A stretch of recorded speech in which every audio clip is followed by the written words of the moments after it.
একটা অবৈধ নির্বাচনকে ভারত প্রথমেই সমর্থন দিয়ে এটাকে যেভাবে জনগণের কাছে প্রমাণিত হয়েছে ভারত বাংলাদেশে গণতন্ত্র চায় না।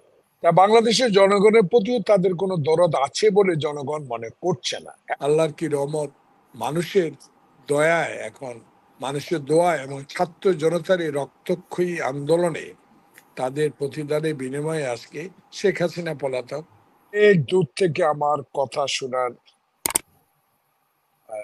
জন্য বসে আছেন সবাইকে আন্তরিকভাবে বাংলাদেশের বর্তমান প্রেক্ষাপট, যেটা রাজনৈতিক অবস্থা এবং বাংলাদেশে বিশেষ করে ফেনী, নোয়াখালী, লক্ষ্মীপুর এই অঞ্চলগুলোতে যে বন্যা, মানুষের অসহায়ত্ব, মানুষের কষ্ট, সেটা আল্লাহ পাকের কাছে দোয়া করি আল্লাহ পাক যেন আমাদেরকে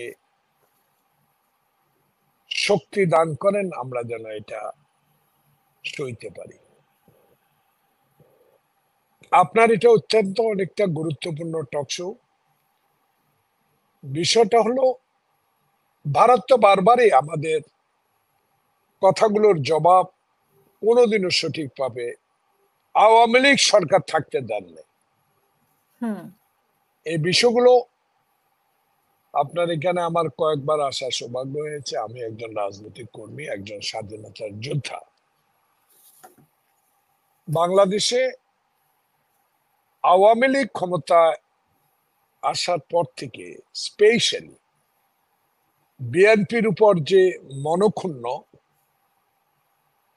আওয়ামী লীগের উপর যে সন্তুষ্টের রাজনীতিক হিন্দুস্তান বা ভারত 2014 থেকে শুরু করেছে, তারই ফলস্বরূপ আমি বলতে পারি জনগণ বলা শুরু করেছে, সেটা আমার কথা নয়, যে গত কয়েকদিনে যে প্লাবন, যে বন্যা, এটা বৃষ্টির পানিতে নয়, প্রাকৃতিক দুর্যোগ নয়, ভারতের ত্রিপুরা থেকে যে বাঁধ খুলে দেওয়া হয়েছে তার পানি আজকে নোয়াখালী, ফেনী, লক্ষ্মীপুরকে প্লাবিত করছে। এটা জনগণ বলা শুরু করেছে, এটা অস্বীকার করার কোনো জো নাই। কারণ ভারত যা বলে তা কিন্তু আওয়ামী লীগের পক্ষেই কথা বলে। 2014 সালে দেশে নির্বাচন হতো না যদি ভারতের হস্তক্ষেপ না হতো। 2018 সালে নির্বাচন, তাও ভারতীয় হস্তক্ষেপ। 2024 সালে নির্বাচনও একটা অবৈধ নির্বাচনকে ভারত প্রথমেই সমর্থন দিয়ে এটাকে যেভাবে জনগণের কাছে প্রমাণিত হয়েছে ভারত বাংলাদেশে গণতন্ত্র চায় না। তা বাংলাদেশের জনগণের প্রতিও তাদের কোনো দরদ আছে বলে জনগণ মনে করছে না এখন আপাতত। তাই নোয়াখালী, ফেনী, আজ লক্ষ্মীপুরে এই প্লাবন। আমি গতকালকে এলাকায় ছিলাম, আগামীকালও আবার চলে যাচ্ছি। একটা লোকের পক্ষে আমার 7 লক্ষ প্রায় জনগণ সম্ভব না। সরকারি সহায়তা প্রয়োজন, ধনবান ব্যক্তিদের সহায়তা প্রয়োজন, সামাজিক ব্যক্তিদের যারা সামাজিক কাজ করেন তাদের সহায়তা প্রয়োজন। তাই এই সামাজিক এবং জনগণ এটাই বুঝতে পেরেছে যে এই প্লাবনটা, এই পানিটা ভারত হিন্দুস্তান থেকে আসছে। দেখুন হাসিনা আপা, আমি একটা জিনিস বুঝতে চেষ্টা করি, রাজনৈতিক প্রতিহিংসার কারণে বেগম জিয়া দীর্ঘদিন কারাগারে,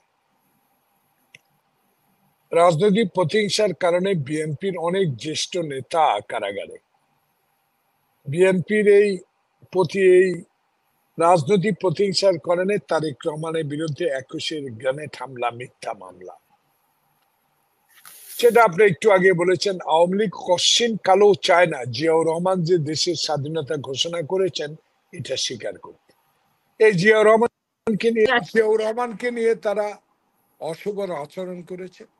জিয়াউর রহমানকে পাকিস্তানের সহচর বলেছে, পাকিস্তানের উনি যুদ্ধ করে নাই, ওনার কবর উঠিয়ে নেওয়ার কথা বলেছে। কথায় কথায় উনি তখন বিএনপি রাজাকার, জামাত রাজাকার নিয়ে কথা বলতেন। আজকে দেখুন প্রফেসর ইউনূসকে পদ্মা থেকে টুস করে ফেলে দেওয়ার কথা উনি বলেছেন। প্রফেসর ইউনূসকে ওনার সামনে সেলিম সংসদে যে বক্তব্য দিয়েছে, ঘুষখোর, চোর, নানা রকম আখ্যায়িত করে। আজকে দেখুন আল্লাহর কি রহমত, মানুষের দয়ায় এখন, মানুষের দোয়া এবং ছাত্র জনতার এই রক্তক্ষয়ী আন্দোলনে তাদের প্রতিদানের বিনিময়ে আজকে শেখ হাসিনা পলাতক, ডক্টর ইউনূস আজকে বাংলাদেশের সরকার প্রধান। এইগুলো বলার প্রয়োজন এই জন্য আমি কিন্তু মনে ডক্টর করি ইউনূসকে বিতর্কিত করার জন্য বা ডক্টর ইউনূসকে বেকায়দা ফেলানোর জন্যই কি এক একবার এক এক পথ বেছে নিচ্ছে কিনা ভারতের সহযোগিতায়? আমি আমি তাই মনে করি। কিন্তু বাংলাদেশে ডক্টর ইউনূসকে জনগণ যেভাবে গ্রহণ করেছে, ভারতে বসে হাসিনা যত ষড়যন্ত্রই করুক না কেন, এইসব ষড়যন্ত্রে বাংলাদেশে আর কোনো কাজ হবে না।